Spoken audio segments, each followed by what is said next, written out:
Bonsoir à tous et à toutes et bienvenue dans cette nouvelle rencontre en endroit où aller, où ce soir j'ai l'immense bonheur, joie, plaisir, je ne sais pas quoi dire, de retrouver Lorraine Fouché. Bonsoir Lorraine, comment vas-tu? Bonsoir. Bonsoir Nathalie.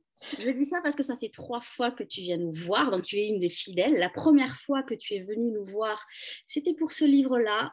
J'ai failli te manquer, c'était en 2020. Et c'était notre libraire partenaire de ce soir, c'était Yann Rioux de la librairie Une autre page à Croissy-sur-Seine qui t'interrogeait. Mais ce soir, nous allons faire une petite partie de parcours d'auteur et surtout nous te recevons pour ton dernier roman qui est sorti le 3 mars aux éditions Héloïse d'Ormesson qui s'appelle À l'adresse du bonheur. Avant que nous démarrions, je vais rappeler à nos amis participants qu'ils peuvent te poser des questions par l'intermédiaire du petit onglet discuter ou sur les commentaires directement sur Facebook. Bon, alors comment ça va Lorraine? Bon, maintenant il est sorti il y a un petit moment. Oui, Tout va bien, tout se passe bien. c'est l'adresse de plein de petits bonheurs et puis surtout je suis contente parce que c'était une histoire de maison de famille et que chaque fois que je vois des lectrices ou des lecteurs, ils me parlent de leur maison de famille, leur première maison et on se partage, on se donne des clés les uns les autres et ça c'est important. Alors, je sais qu'il y a beaucoup de lecteurs qui te connaissent, mais tous ne te connaissent pas. Moi, j'aimerais bien qu'on revienne un peu sur ton parcours, parce que moi, je le connais, certains le connaissent, toi, tu le connais par cœur. Mais avant d'être auteur, autrice, je ne sais pas comment on peut dire, tu Ah, oui, avais romancière. romancière, voilà. Oui, c'est plus joli. Tu avais, j'allais dire un vrai métier, mais il faut que j'arrête de dire ça, parce que auteur, c'est un métier, c'est un vrai métier, vu l'engagement que vous mettez tous à écrire vos livres. Donc, on va pas donner ta date de naissance, mais nous avons ce point commun, notre jour de naissance. Nous sommes toutes les deux du 22 octobre. Mais Donc, moi 56, ça me va très bien. voilà. Et Tu... on est trois à avoir cette date de naissance. Il y a Catherine Deneuve aussi. Oui, c'est plus classe que nous, je pense, hein. Pas du tout, Et c'est un trio.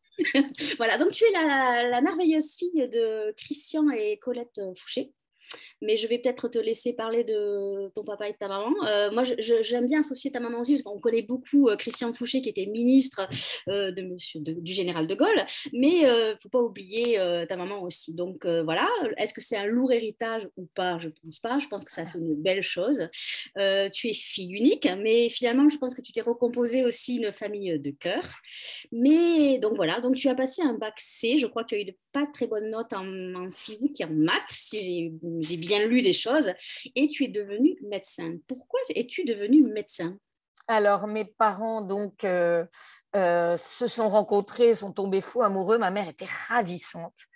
Et ils étaient tous les deux de ce qu'ils appelaient, enfin de ce que mes grands-parents appelaient de bonne famille. Et bonne famille, ça ne veut pas dire de l'argent ou des titres, ça voulait dire de résistance. C'était des familles de résistants.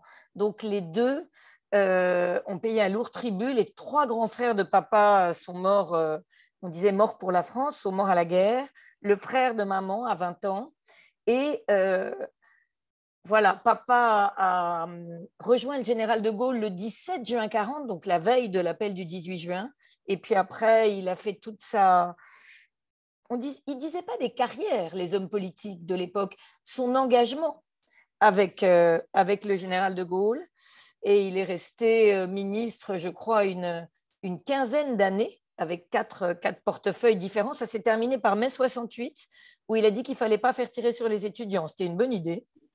Et ma mère donc, avait fait de la résistance très jeune et après l'a secondée. Et je voulais écrire des romans comme Malraux, qui était un ami de papa que je voyais à la maison très souvent, ou Saint-Exupéry, dont papa m'avait offert Le Petit Prince en m'expliquant qu'ils avaient été pilotes tous les deux pendant la guerre et qu'ils se connaissaient très, très bien. Et puis, mon père a fait un infarctus, donc juste après mon bac. Et la dernière fois que je l'ai eu au téléphone, il m'a dit « Mais je suis en réanimation et médecin, c'est le plus beau métier du monde. Je crois que ton père aussi, c'est ça, puisqu'il est médecin. » Et donc, j'ai fait médecine. Voilà, donc je suis devenue un médecin qui écrivait et ça fait partie de moi. Médecin urgentiste, pourquoi avoir choisi cette spécialité? Est-ce qu'il y avait une urgence à sauver le monde, à faire des choses ça te correspond, j'ai envie de dire, ça te correspond bien, médecin urgentiste, quand même. Alors, ça a l'air stupide de dire ça, mais quand on a 20 ans et qu'on commence à faire des stages, on fait des stages en dermato, on fait des stages en gynéco, et puis on fait un stage au SAMU de Paris, et j'ai trouvé ça j'ai trouvé ça drôle. C'est-à-dire qu'on sauvait des vies, on le voyait vraiment. On était dans des ambulances de réanimation qui faisaient pimpon et qui étaient à travers la nuit de Paris, comme ça, en se raccrochant aux côtés de l'ambulance quand on prenait les virages. Et puis, on sauvait vraiment la vie des gens. Il y avait malheureusement des patients qui mouraient, mais il y en avait beaucoup plus qu'on sauvait. Et c'était la médecine qui me paraissait la plus formidable, la plus vraie. Je n'avais pas envie d'être dans un cabinet à voir des patients tous les jours les mêmes.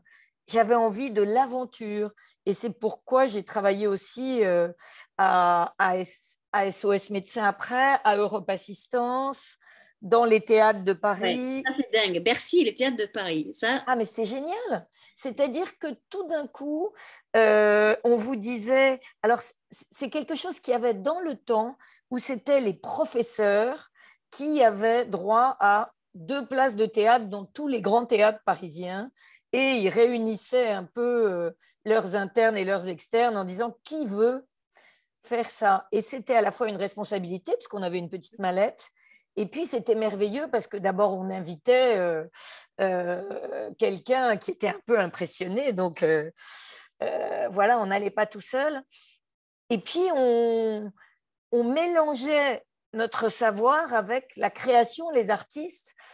Sauf que j'ai vu j'ai vu les Rolling Stones, j'ai vu Simon et Garfunkel, enfin tous les grands en étant juste à côté de la scène ou en les voyant avant, ça c'était génial.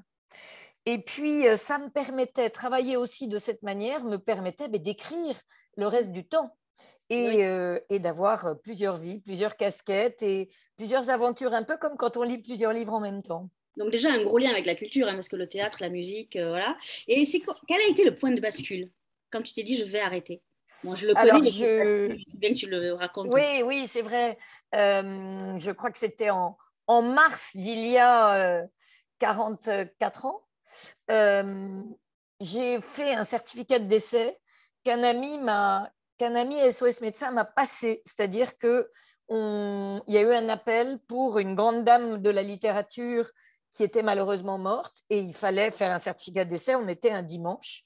SOS médecin, lui m'a dit à la radio d'SOS, moi je ne lis pas. Est-ce que tu as déjà lu cette dame? J'ai dit oui, oui. Veux-tu y aller? Oui, oui. Et c'était Marguerite Duras. Et toute la journée, je n'avais pas le droit d'en parler, puisque il fallait attendre que ça soit officiel.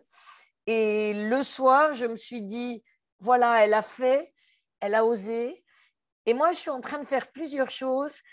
Je ne serai jamais Marguerite Duras, mais le reste de ma vie, j'ai envie d'écrire, j'ai envie de ne faire que ça. Et j'aurais juré jusqu'à l'année dernière que plus jamais je ne redécrocherai mon stéto. Donc on peut remercier ton confrère. Donc, on peut remercier mon confrère dont le nom de famille était le docteur Copin. Ah Donc, oui, voilà, le docteur Copin était un bon copain. bon, et depuis, il y a eu 23 romans, puisque à l'adresse du bonheur, c'est le 23e. Le premier, il date de 1990, c'est ça? Je ne sais pas, mais tu le sais. Moi, je crois que c'est ça. Jeanne sans domicile fixe. Voilà, donc après, il y a eu toute une série de livres. Et puis, il y a eu un tournant important. Moi, je vais le montrer, mais il est sorti aussi au livre de poche. C'est celui-ci. Oui, mon Rendez-vous avec livre toi. préféré. Mais moi aussi, j'aime beaucoup celui-là. Il est différent. D'ailleurs, j'engage nos amis lecteurs qui sont fans de Lorraine, s'ils ne l'ont pas lu parce qu'ils sont un peu effrayés en disant c'est un côté historique, allez-y parce que vous allez voir une facette de Lorraine que vous n'avez pas dans les autres. Et puis, ils viennent sortir au livre de poche. Et ce que je trouve très important, il n'y a pas marqué récit dessus. Parce que je crois que sur celui des éditions Héloïse d'Ormesson, il y a Voilà. marqué récit. Ah, merci beaucoup. Il y a marqué récit. Et les gens se disent, ah, mais c'est quoi? C'est pas un roman. Alors que là, quand je vois des lecteurs, d'abord on voit mon papa tout jeune qui était vraiment très charmant, mais les papas sont turbo pour les filles. Il n'y a pas marqué récit, hein, parce que moi je l'ai devant moi, là, je ne vois pas marqué récit. Alors Je- je crois que c'est dedans. En tout cas, alors il était sur les tables des récits chez les libraires, c'est peut-être ça. Et en Ça, plus, il y a le général de Gaulle ouais. sur la couverture, alors que sur l'autre, donc ça peut faire sérieux. Et ça c'est toi, hein, on est d'accord, Mais hein. je crains que ça ne soit moi, oui. Oui, oui, c'est toi, on te reconnaît bien. Donc, voilà, donc là, et puis il y a aussi une autre facette qu'on ne connaît peut-être pas trop. Tu as écrit et coécrit des scénarios.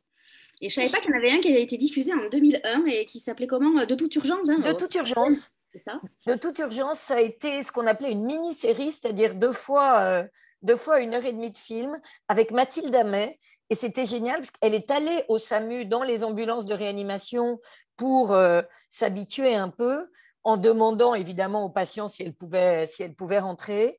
Et j'ai adoré voir euh, décliner en images vraiment des idées ou des scènes que j'avais imaginées. Et ça, c'était génial. J'ai travaillé après sur beaucoup de ce qu'on appelle des bibles, c'est-à-dire des projets de séries médicales, mais c'était moins amusant parce que on créait et puis des tas de gens travaillaient dessus. Alors que là, c'était mon livre et Mathilde Amet était géniale là-dedans. Alors, avant de passer à l'actualité qui nous intéresse, l'année dernière, tu étais venue pour la seconde fois Oui, avec Face à la mer immense. Alors, la grande force des éditions Héloïse d'Ormesson, c'est qu'il y a toujours des petits marque-pages. Alors, le voilà, mais je vais quand même le montrer parce qu'il est sorti au livre de poche. oui, Tant qu'à tout à faire, fait. ça serait bien de le montrer, de voir la couverture. Ah, il a une couverture top, hein. Ouais. Mais On a toutes envie les comme dans... couvertures sont sublimes, que ce soit en grand format ou en poche, il y a toujours de très belles couvertures. Ben, il Donc, y a voilà. chez ces deux éditeurs, il y a Anne-Marie Bourgeois pour Héloïse et Bénédicte Jouan pour le livre de poche. Et elles font des choses, c'est-à-dire qu'elles lisent le livre. Et, voilà, moi j'ai juste envie de lire le livre en voyant les couves. Et quand je vois toutes les couves de mes amis auteurs aussi faites par ces deux personnes, on a envie de sauter dedans comme dans Mary Poppins. Vous savez, Ouais, quand elle... Mais ouais. vous savez, tu sais... Mais ils sont très beaux. En plus, ils sont très colorés. Alors, moi, ils sont là. Ouais, comme Miss Météo, je sais très bien. Oui, oui. Le livre de Lorraine Fouché, ils sont là. Il y a un trou d'ailleurs. Ils sont très colorés. Et chaque année, on attend de savoir quelle couleur on va avoir et quel visuel on va avoir. Et on sait qu'on va avoir une bouffée de bonheur. Voilà. Alors, je le remonte parce que là, on part carrément en vacances. Et je vais te faire travailler. Pendant 1 minute, je vais te faire résumer ton livre sans trop dévoiler, parce que cette fois-ci, Lorraine Fouché nous mène un peu en bateau, j'ai envie de dire, et moi, m'a mené en bateau. Alors, Lorraine, Alors, résumé, le, tout le pitch, tout le propos, c'est une famille, les Saint-Jarmes, qui ont une maison de famille sur l'île de Groix, comme par où hasard. toutes les générations se sont, pardon, J'ai dit comme par hasard. comme par hasard, où toutes les générations se sont succédées. Malheureusement, à la mort du grand-père il y a 10 ans, comme ça arrive de plus en plus, ils ont été obligés de revendre la maison. Le fils aîné, un jour, en prenant son petit déjeuner, lit le journal, regarde les annonces immobilières, voit sa maison, la maison de famille, il se précipite pour la racheter. Malheureusement, un crétin est passé avant lui, mais entre la vente et l'achat, la maison est disponible et donc il la loue pour 3 jours pour l'anniversaire surprise des 80 ans de sa mère. Et pendant ces 3 jours, Adeline, donc 80 ans, ses enfants et ses petits-enfants vont prendre le bateau et aller chez eux qui n'est plus chez eux, et ça va changer leur vie. Et j'espère que ça va changer celle des lecteurs qui auront envie de retrouver Mais leur maison de oui, famille ou de s'en recréer une. Parce ouais. qu'il n'y a pas que le passé. On peut transformer le futur en futur passé aussi. Alors, c'est un très beau roman courage, j'ai envie de dire. Il y a beaucoup de choses. Il y a la mémoire des murs, on en a parlé, puisque la maison donc, qui s'appelle Kerjoie est un véritable personnage. Il y a aussi quelque chose de très important dans ce livre.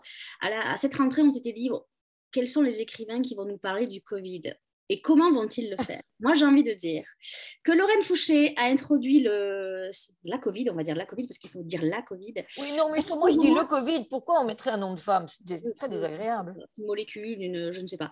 En tout cas, tu l'as fait très intelligemment parce que je pense que tu es médecin et que ton personnage principal, Pierre Saint-Jarme, est aussi médecin. Alors, il a un burn-out, il décroche, il vend son cabinet, il va travailler chez un dispensaire, c'est ça? Oui, Oui, dispensaire. un dispensaire. Mais il va raccrocher le stéthoscope, comme tu dis, et comme toi, tu l'as fait d'ailleurs, pour aller s'occuper justement de la vaccination, des gens qui sont pas bien. Et il y a une intelligence là-dessus parce que tu fais passer plein de messages, dont notamment le fameux serment d'Hippocrate. Mais il y a encore plus intelligent, c'est que le fils de Pierre, Arthur, est aussi un jeune médecin. Donc il y a aussi tout ce qui est l'aspect de transmission j'ai envie de dire, dans ce livre, la réparation, puisque Pierre, il a un regret, il n'a pas pu sauver quelqu'un, donc c'est peut-être aussi pour ça aussi qu'il raccroche, je ne sais pas, tu nous diras. Il y a plein de trucs à tiroir, et c'est vraiment fabuleux, mais c'est surtout, il y a des secrets de famille, les jalousies, les ambitions qui se mêlent à tout ça, et une intrigue, une intrigue, les générations qui s'entremêlent. On sent que la famille, pour toi, c'est quand même c'est un fil rouge dans tous tes romans, et l'île de Groix aussi. Tu t'es amusée là encore. Alors, j'avais envie, jamais je n'aurais pensé parler du Covid. La première année, je me suis dit, plein d'amis vont en parler. Moi, j'ai pas envie. D'abord, je ne saurais pas. Et puis, la seconde année, donc, je suis redevenue médecin, d'abord à Groix, par hasard. C'est-à-dire qu'il y a eu une mission pompier et il y avait dans l'île un médecin. On a parlé tellement là hier du fait qu'il y a un médecin dont les gens n'ont pas voulu dans un village parce qu'il allait, je sais pas, le cabinet n'était pas au bon endroit. Mais à Groix, il n'y avait qu'un médecin et ils ont eu besoin d'aide et donc ils ont demandé aux médecins retraités ou aux résidents secondaires médecins d'aider. Et donc, j'ai révisé à toute vitesse avec un copain médecin en exercice parce que je me suis dit, ça faisait 23 ans que je n'exerçais plus. Donc, les médicaments, ce n'était plus les mêmes. Et puis, donc, j'ai aidé, puis j'ai aidé une seconde fois. Et puis, c'est un peu comme si je réenfilais ma blouse virtuelle. Et quand je suis allée après dans le 78, puisque je partage mon temps entre les Yvelines et l'île de Groix, le maire, qui est un ami, m'a dit, on ouvre un centre. Les médecins de ville qui sont installés, ils n'ont pas le temps d'y aller parce que s'ils sont dans leur cabinet, ils ne sont pas là. Donc, on fait appel à tous les médecins retraités. Et est-ce que tu veux? Et moi, je ne suis pas retraitée. C'est juste que je n'exerce plus. Et du coup, j'ai rempilé et ça m'a paru, mais je me suis rendu compte que me manquait quelque chose qui ne me manquait pas. C'était très, très bizarre. Comme si je recollais mes morceaux de puzzle. Et donc, là, on ne va pas parler de ce qu'il va y avoir ou de ce qui ne va pas y avoir. Mais en tout cas, l'ARS nous a dit qu'il était possible que, à l'automne, on rouvre les centres et que si on voulait recommencer à participer, on serait les bienvenus. Et évidemment, je vais continuer si on en a besoin, parce que ça fait partie de moi. Et c'est peut-être pour ça que j'ai commencé un peu plus tôt là à travailler, à écrire mon roman 2023, parce que j'aurais peut-être un peu moins de temps cet automne. Et donc, dans le livre, tu écris la médecine, c'est comme un roman policier. En quoi la médecine est un roman policier? C'est exactement ça. C'est-à-dire que la pathologie, les symptômes sont les indices. Les gens disent j'ai mal là, ça me fait ça, j'ai de la fièvre, ça c'est les petits indices. Vous savez, le colonel Moutard dans la bibliothèque avec le chandelier.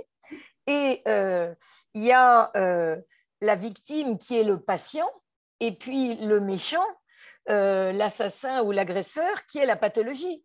Et il faut trouver la solution pour non pas mettre en prison, mais éradiquer l'agresseur et guérir le patient. Et c'est exactement la même chose. Et d'ailleurs, j'ai toujours travaillé en équipe, que ça soit donc à l'hôpital évidemment, mais au SAMU, à SOS Médecins, on travaillait en équipe.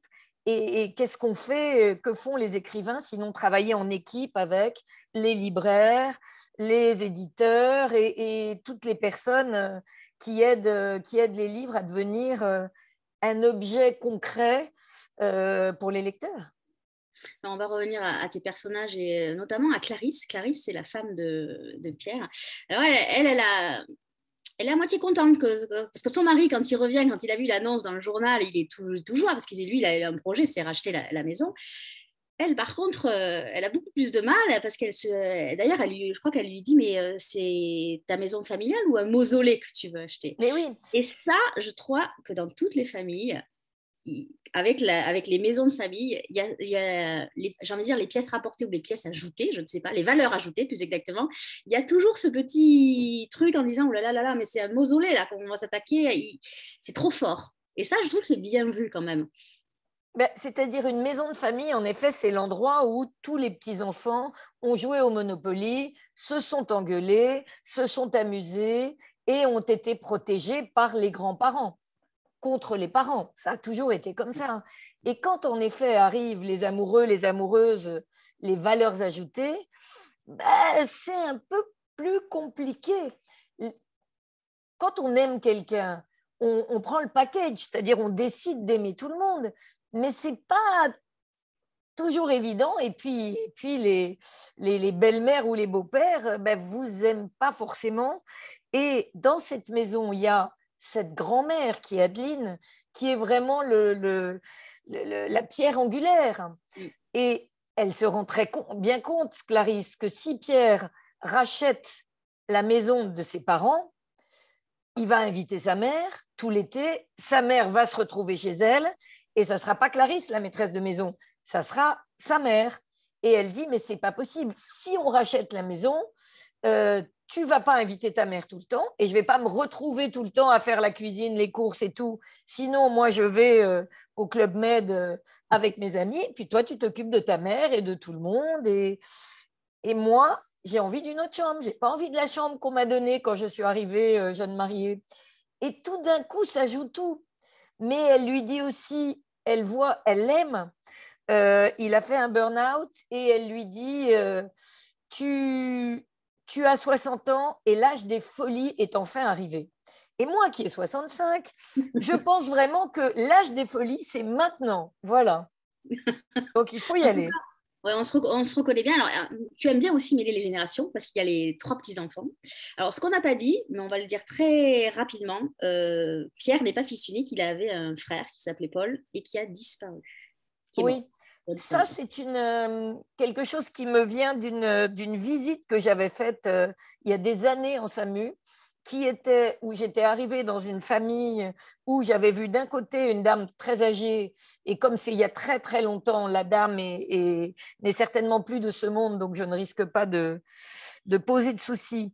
Et c'était le jour anniversaire de son petit-fils, dont la famille m'expliquait que le petit-fils était mort dans un voyage à l'étranger depuis des années, qui ne voulait pas le dire à la grand-mère pour ne pas l'attrister, mais qu'à chaque fois, quand c'était son anniversaire, elle était complètement cassée. Et moi, évidemment, secret médical, je n'avais pas le droit de dire quoi que ce soit à cette dame. Et quand j'ai parlé à cette dame, en dehors de ses enfants, elle m'a dit, je sais que mon petit-fils est mort, mais je ne leur dis pas pour ne pas les attrister. Donc j'étais comme ça, entre deux, et je m'étais dit, mais c'est incroyable, je ne reverrai jamais ces personnes. Mais moi, je sais ce que peut-être ils ne se diront jamais qu'ils savent. Et tous ces patients, toutes ces émotions, ça reste dans un petit coin de tête. Et quand on crée les puzzles des livres, ben, tout d'un coup, on trouve la couleur et l'angle du puzzle. Je suis en train de faire un puzzle en ce moment, c'est pour ça que c'est une métaphore. Non, mais tu as raison, celui-là est particulièrement un peu intéressant à décortiquer ou à reconstruire. Alors, donc, Paul avait une fille, elle est orpheline puisque sa mère est décédée aussi. Elle s'appelle Noémie, donc il y a Noémie qui est là. Il y a donc Arthur, le fils de Pierre, qui est futur médecin, qui arrive à ce moment où il y a une épidémie mondiale, donc on a le pauvre. beaucoup de questions. Et il y a Martial qui est le fils de Servane, qui est la sœur de Pierre. Alors, j'espère que je vous... Il y a 3 enfants, dont un dont tout le monde sait qu'il est mort. Et la mère sait qu'il n'est pas mort. Voilà. Donc on se retrouve dans une position où le lecteur ne sait pas. 3 enfants, donc, et puis 3 petits-enfants dans les mêmes âges, entre 19 et 22 ans. Et qui, évidemment, font bloc. Chacun est fils unique et ils font bloc, il y a quelque chose pas contre les autres, mais en face des autres. Quelque chose qui est extra et qui nous prouve que tu es encore très très jeune, Lorraine, c'est qu'il y a des échanges de mails. Comme dans toutes les familles, on a des groupes WhatsApp. Là, c'est un échange de mails pour organiser justement les 80 ans d'Adeline. Et alors ça, c'est quand même très très très drôle, hein, parce que ça, on l'a tous vécu. Hein. Mais oui, avec évidemment la fille qui se plante voilà. Et qui envoie à la mère le mail qui est pour l'anniversaire surprise. Voilà. On l'a tous vécu. Et puis, il y a un personnage qui vient troubler un peu tout ça, qui est un Irlandais, qui s'appelle Doug Connor. Alors, on va pas trop en parler non plus, mais vous verrez, il va venir jouer les troubles fêtes. Et alors, il y a aussi quelque chose que je ne connaissais pas, puisque donc, ils vont louer la fameuse maison Kerjoie pour 3 jours. Je ne savais pas qu'il existait des agences qui pouvaient Ah oui? remeubler comme c'était avant. Alors ça j'ai appris quelque chose, je ne savais pas. Alors, en fait, ce sont des agences pour le cinéma, par exemple. Quand on loue une maison et que les décorateurs font ce qu'ils veulent. Oui, oui, Et oui. on a l'impression que ça a toujours été là. Et maintenant, depuis peu aussi, il y a des agents immobiliers qui se rendent compte que les futurs acheteurs ont du mal à se projeter en voyant une maison vide et ils meublent avec le fait de mettre un canapé, une table, un bouquet de fleurs, etc. Et là, je mélange, c'est-à-dire que Pierre loue la maison et dit au type, mais votre maison, elle est vide. Donc, et l'agent immobilier, j'aime pas beaucoup les agents immobiliers, c'est pas gentil parce que, Donc, il est évidemment, pas sympa le tien en plus, hein, là dans le livre, tu lui as fait un portrait qui ben, est pas... il m'est arrivé de visiter des maisons avec des agents immobiliers mentant et disant, mais non, non, vous entendez pas du tout le RER ou non, non, non, non, mes copains agents immobiliers sont bien, mais parfois ils truandent un peu. Et en tout cas, ils disent au type, ben, on va habiter là, on va être un certain nombre, donc il faut des lits, de quoi manger et tout. Et le type qui est intelligent lui dit, mais vous voulez quoi? Vous voulez un peu genre breton? Et le fils lui dit, mais non. Et il lui explique, breton, mais breton ancien, pas breton magazine de déco aujourd'hui, puisque c'était la maison des grands-parents et avant celle des arrière-grands-parents. Donc, ils habillent la maison, Kerjoie. Je ne savais pas comment l'appeler Ker, ça veut dire chez, Ouais. et je ne voulais pas l'appeler Ker Saint-Jarme, Ker. Et puis je me suis dit que j'avais envie qu'elle soit joyeuse, cette maison, et que Kerjoie, ça lui allait bien. Oui, c'est assez joli, ça lui va bien. Donc, donc sur l'île de Groix, donc, dans Kerjoie, Kerjoie va faire remonter à la surface tous ces murs des secrets de famille. Donc, on va pas trop. Il faut acheter le livre de Lorraine pour savoir ce qui Ouais. va se passer là-dedans. Il y a Il y a, aussi. il y a un thriller aussi. Il y a un Oui, ah ben méchant. ça, oui, oui, oui, il y a un méchant, mais le méchant va pas en parler non plus. C'est la première fois qu'il y a un vrai méchant, quoi, un vrai. Il est bien foutu ton méchant quand même, parce que moi je me suis fait un peu avoir, mais bon, Ça, je suis contente. et Lorraine. Moi je voyais autre chose. Moi j'étais allée sur autre chose, mais je dis non quand même, elle a pas fait ça comme ça, et puis finalement non non. Donc je pense que Ah je non, suis on pas va la seule. pas, il ne faut pas que ça soit évident. Mais Non. non, j'avais envie d'un méchant. Alors, c'est tout bête. C'est que mon livre, Face à la mer immense, je trouvais qu'il était, comme d'ailleurs celui-là, tout à fait facile à décliner en audiovisuel. Et j'ai plusieurs personnes qui m'avaient dit l'année dernière, ah mais il est facile parce qu'en effet, il y a une unité de temps, une unité de lieu, c'est génial. Mais l'année dernière, il fallait des thrillers, il fallait des méchants et tout le monde cherchait des projets genre plateforme Netflix à décliner en série avec du suspense. Et, euh, et moi, j'avais des secrets de famille, du suspense, mais il n'y avait pas de méchant. Et ça m'a tellement énervé qu'on dise, mais où est le méchant? Là, mais en une journée, j'étais presque à la fin de mon livre, et en une journée, j'ai inventé le méchant, rajouté le méchant, et pendant un mois, Et je alors me suis... justement, parlons de structure. Quand on Ouais. rajoute comme ça un méchant à la fin, est-ce qu'il faut tout bouger ou est-ce que comment ça se passe? Alors, c'est là qu'on est content d'avoir un ordinateur, parce que je me souviens d'avoir commencé à écrire, alors c'est les gens qui sont plus jeunes, évidemment ça leur fait rire, mais d'avoir commencé à écrire en tapant à la machine et après en mettant du blanc quand je faisais des corrections. Mais là, c'est très facile en fait, il suffit d'imprimer, enfin c'est très facile, il faut imprimer le livre, mais de toute façon j'imprime le livre et je corrige sur papier au moins 4 fois avant de le proposer à Héloïse d'Ormesson et à Roxane, son éditrice qui travaille sur les textes.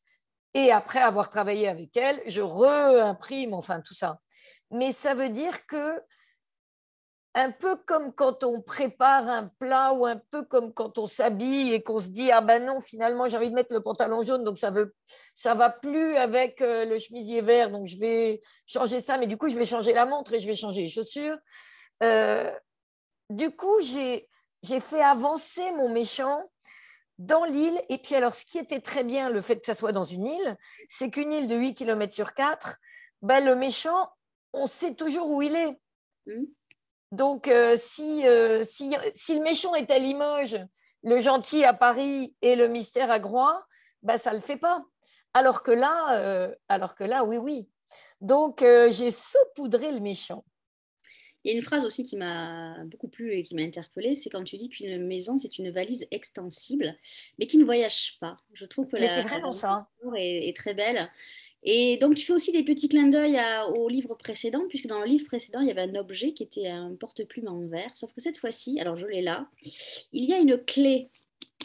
Parce qu'il y a toute une histoire avec les clés. Est-ce que tu peux nous parler de la symbolique des clés dans ton roman? La clé de la maison de Kerjo. Alors, est-ce que ça, c'est la clé? Alors, là, c'est un petit cœur. Je ne sais pas si Oui, on le voit c'est bien. un petit cœur.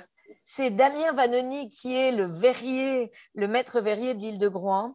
Depuis 3 ans, enfin depuis des années, depuis 20 ans, il crée, il vend des très jolies choses et il crée aussi des objets.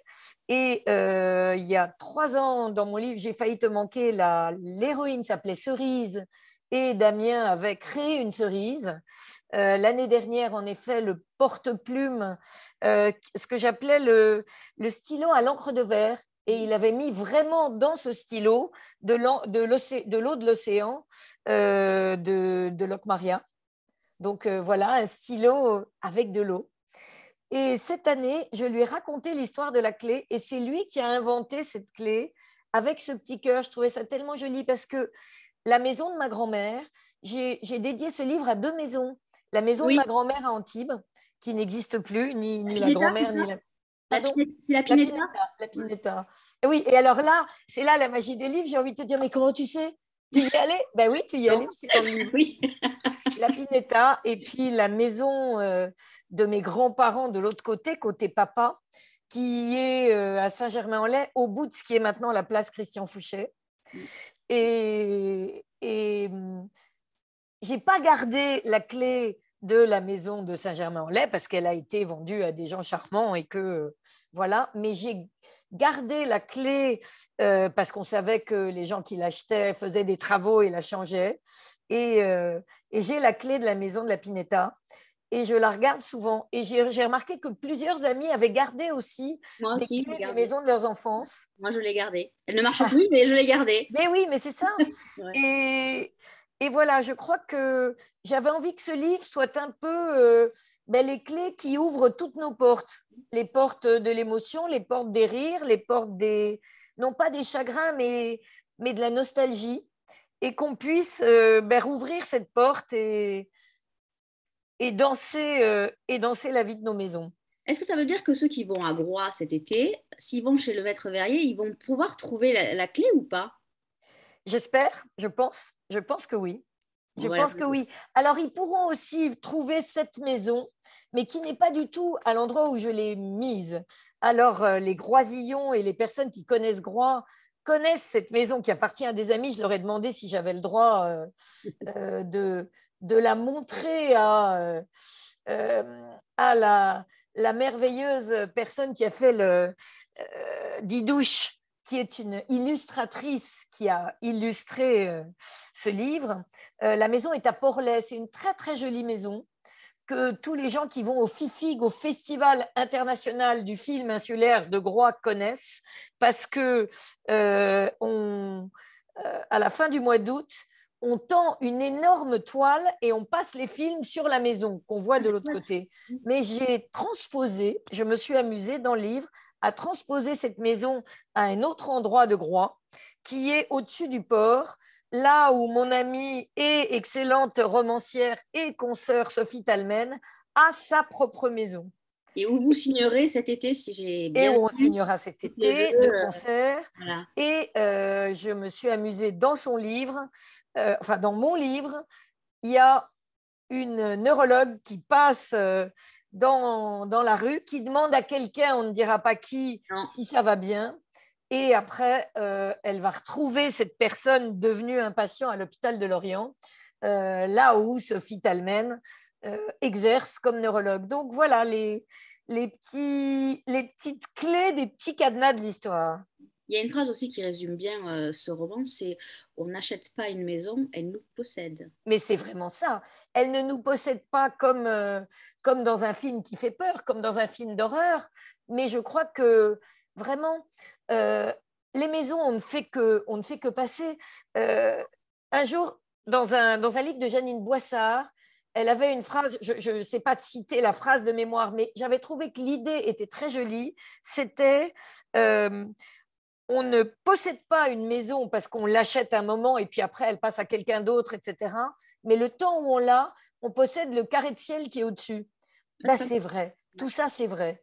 La maison vous possède, on a le carré de ciel, on peut la transporter comme un escargot, l'avoir en petit sac à dos toute sa vie, replonger dedans en fermant les yeux ou en retrouvant les musiques ou les odeurs ou les plats qu'on y a mangés.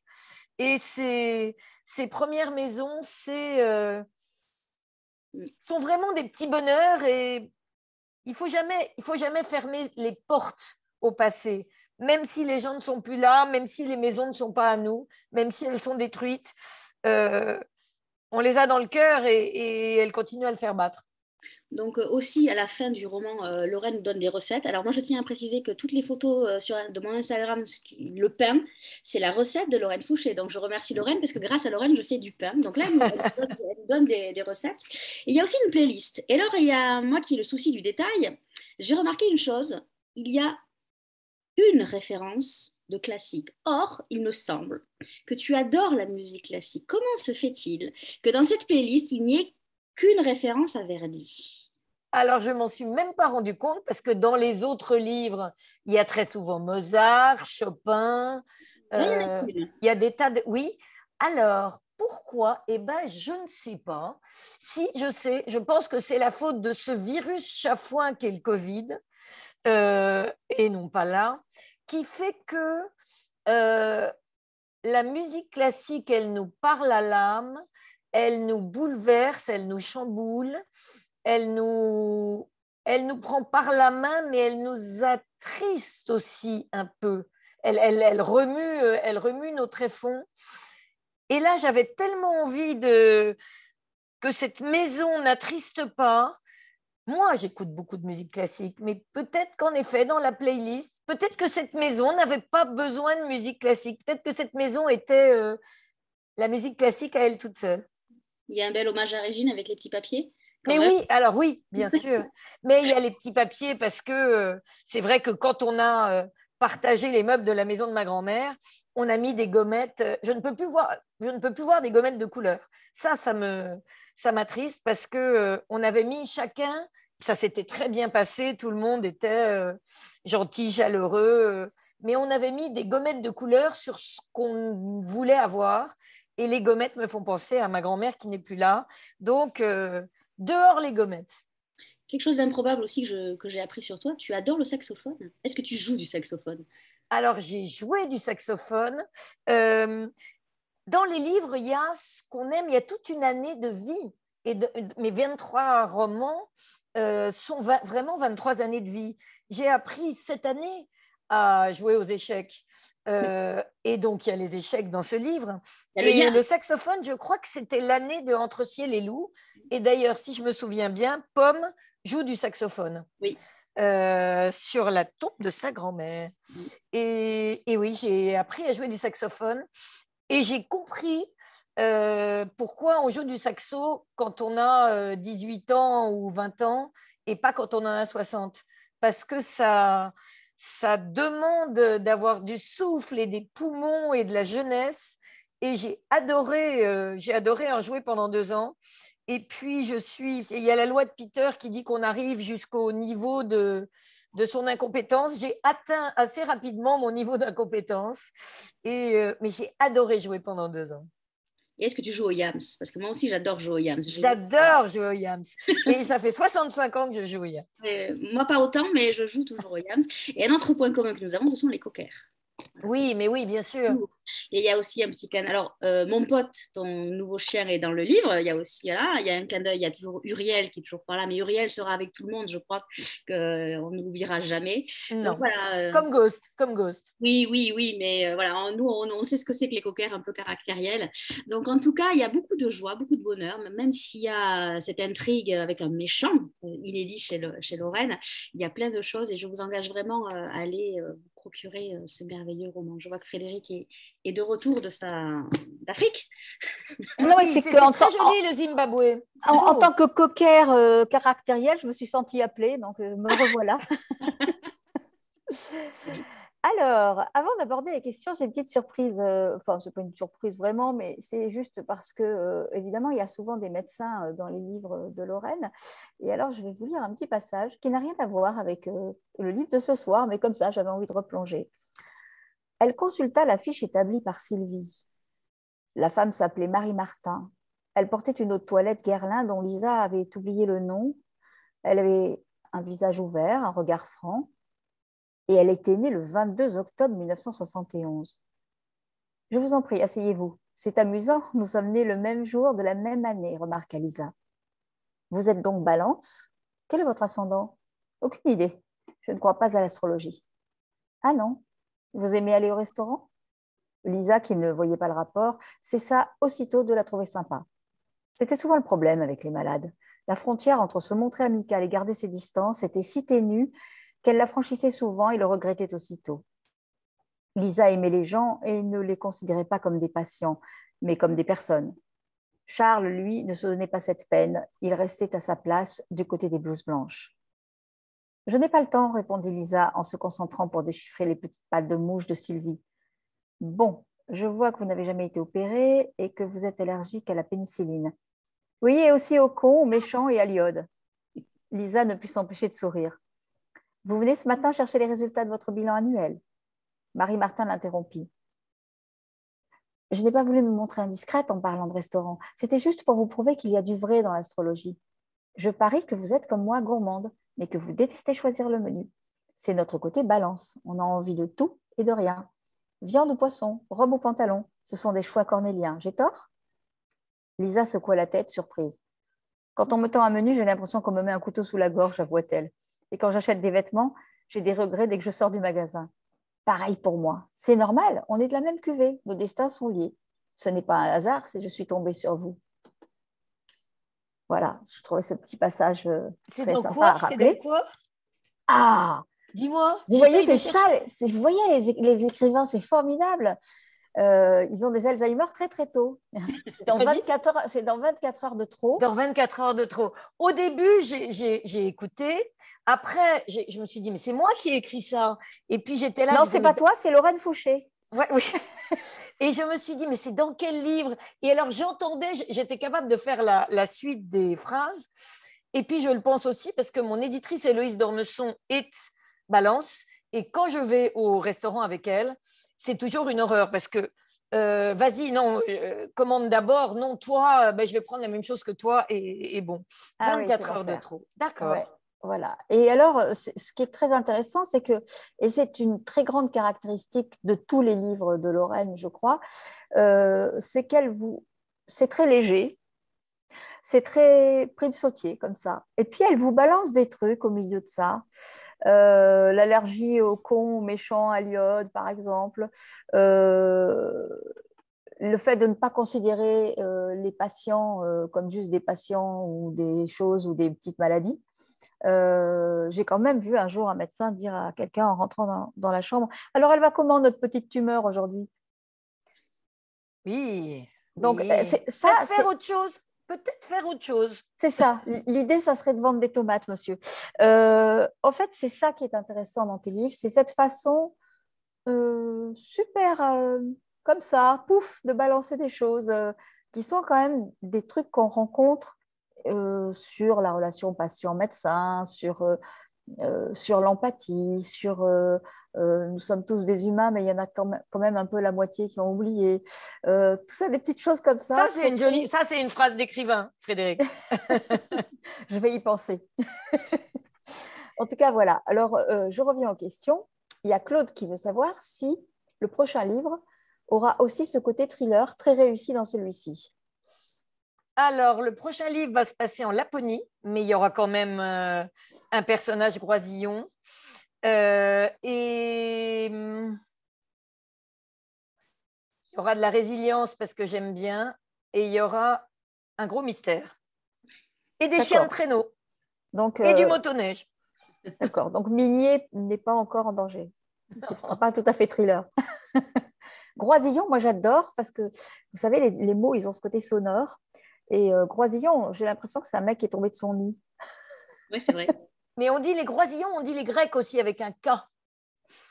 Oui. Oui, les Grecs, parce que la cafetière qu'il y avait sur les bateaux, qui sont ces espèces de grandes cafetières avec un haut comme ça, enfin j'en ai plein dans ma cuisine, s'appelle la grecque en breton, grec, café, donc on dit les Grecs et les marins, on disait les marins grecs.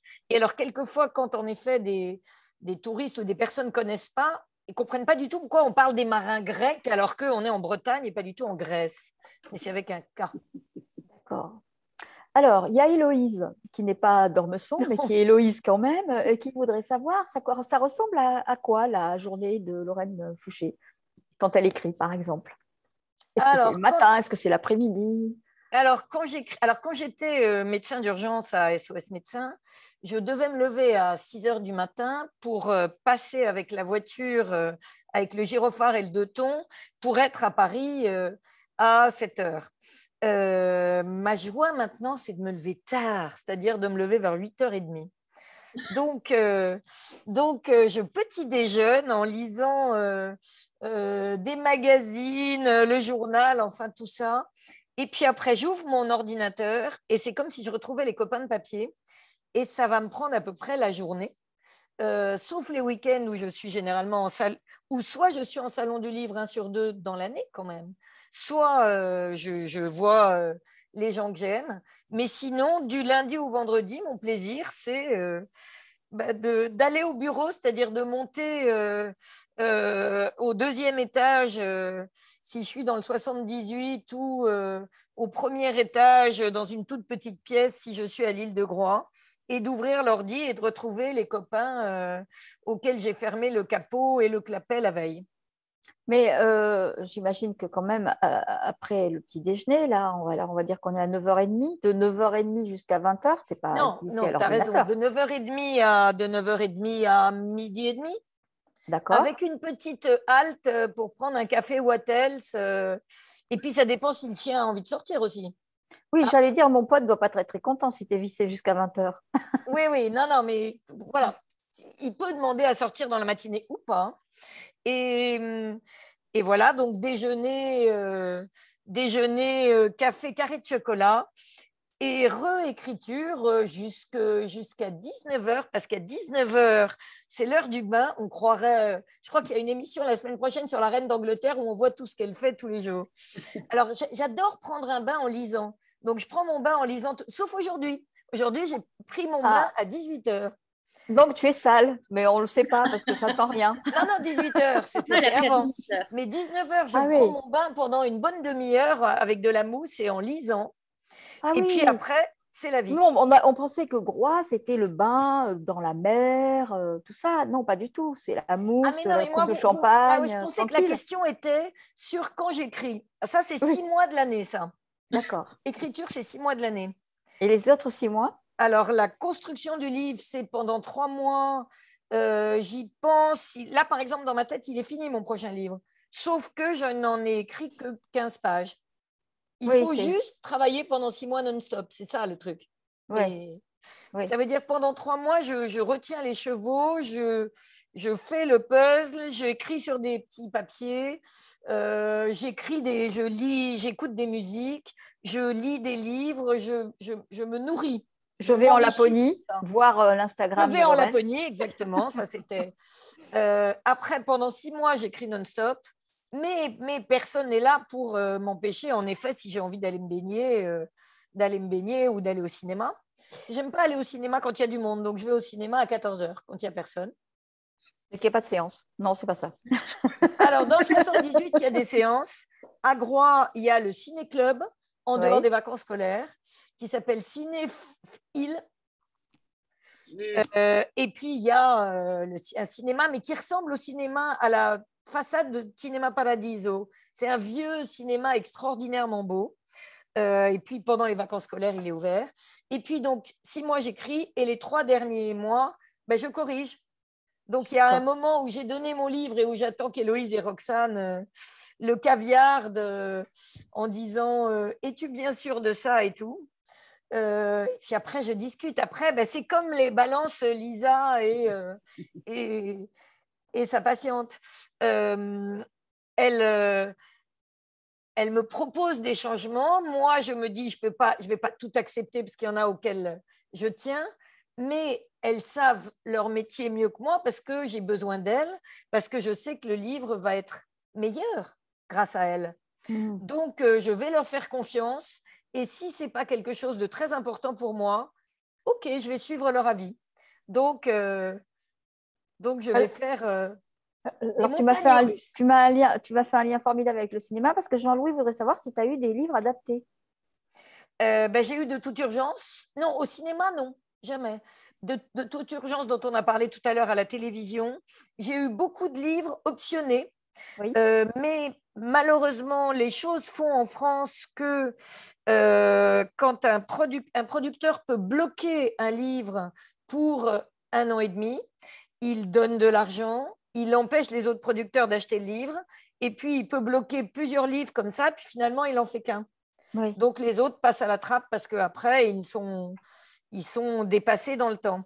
Donc, oui. Ça a toujours intéressé, mais voilà, comme celui d'avant et celui-ci sont vraiment unité de temps, unité de lieu, je pense que ça pourrait se débloquer.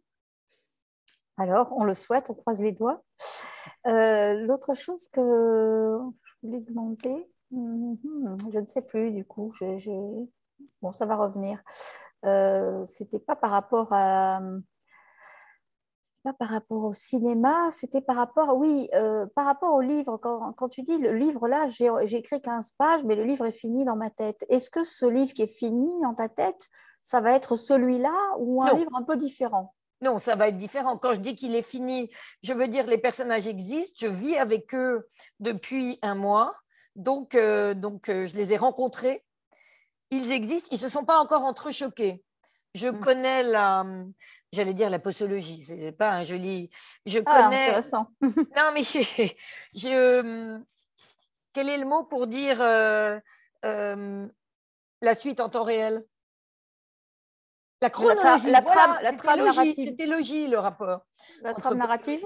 Je connais la chronologie du livre, je connais ses flashbacks, mais je ne sais pas encore si les flashbacks seront au présent ou au passé pour la structure. Il existe, il est monté sur pilotis. Maintenant, il faut que je construise la maison, qui va être évidemment différente, qui va être plus drôle, plus déchirante, plus tout ce que... et je vais me surprendre et ils vont me surprendre et ça va être un peu comme quand on prévoit un voyage. On a regardé avant, éventuellement, maintenant sur Internet, on a réservé des visites et des choses. Et puis finalement, le voyage n'est pas comme ça. Il y a cette phrase que j'adore de Nicolas Bouvier dans L'usage du monde qui est « On ne fait pas un voyage, c'est le voyage qui vous fait et vous défait ». Et je crois que c'est pareil pour les livres. Les livres nous font et nous défont. Donc voilà, j'y suis prête à chaque fois. Sur cette belle parole magnifique, je vais quand même rappeler que tu vas signer quelques ordonnances à Limoges pour tous tes patients. Nous serons toutes à Limoges, toutes les 3 d'ailleurs. Et je ne signe pas. Hein. Je repasse. Bah si, tu vas signer des autographes maintenant que tu es célèbre avec cette émission. Le chevalier libraire, bah si, tu pourrais. Moi, j'ai des messages à passer que j'ai récupérés. Il y a Vanessa Renollet que tu connais bien qui dit que les couvertures sont toujours très colorées. Et tu as un petit coucou de Caroline Noël. Donc voilà, je transmets les petits messages. Pour rejoindre ce que vient de dire Patient, il me semble que tu disais que tu avais une relation particulière avec tes patients et tu as aussi une relation particulière avec tes lecteurs. Donc, ça se rejoint aussi. Là, j'aime les gens, en fait. Mais vraiment, j'aimais les patients parce que ce sont des personnes qui nous font confiance et qui remettent leur vie entre nos mains. Et j'aime les lecteurs parce que ils prennent les livres, ils les font leurs, et ça rebondit sur leur vie et ils nous en parlent. Et on a la chance maintenant, avec les réseaux sociaux, de pouvoir vraiment continuer le ping-pong. Et puis, un livre, c'est cher. Donc, un argent durement gagné qui passe à acheter des histoires qui n'existent pas et à faire vibrer les gens avec des personnages de papier qui n'existent pas. Je trouve c'est vraiment, on rentre dans la danse ensemble et j'ai beaucoup de gratitude et d'empathie pour nos lecteurs, vraiment. Alors là, tu vas leur faire un cadeau. Est-ce que tu peux leur faire un conseil de lecture, Lorraine? Alors je suis en train de lire Romance, qui est le livre d'une de mes proches amies, Anne Goscinny. Ce livre sort le 19 mai, donc le jour de son anniversaire, la semaine prochaine, chez Grasset. C'est un très, très joli livre. Elle avait écrit il y a quelques années un livre qui, pour moi, fait partie des 3 livres que je préfère au monde, qui était Le bruit des clés. C'est facile, mes 3 préférés au monde, c'est Le bruit des clés, donc de Anne Goscinny, Quand j'avais 5 ans, je m'ai tué de Howard Buten, et Oh mon bel oranger de José Mauro de Vasconcelos. Donc ces 3 livres. Et la Romance est de la même force, vraiment, que Le bruit des clés. Donc, dans mon bain tout à l'heure, à 19h, j'étais là en train de dire, mais cette phrase, elle est trop belle. Et avoir des non, amis tu n'étais pas dans le bain à 19h. On était moins à 19h. Ah non, à 18h, pardon. Et voilà, donc ça, c'est bien. Et puis, alors, à Limoges, je vais dédicacer avec 2 personnes dont j'aime beaucoup aussi l'écriture, qui sont Maëlle Guillot et Éric Gentet. Donc, venez nous voir parce que ce sont des beaux livres. Et puis, j'ai lu il y a 15 jours le dernier livre de Virginie Grimaldi, que je trouve superbe aussi. Et Virginie Grimaldi, elle n'écrit pas des feel-good books, elle écrit des livres où il se passe des tas de choses déchirantes, difficiles, et elle écrit des beaux livres.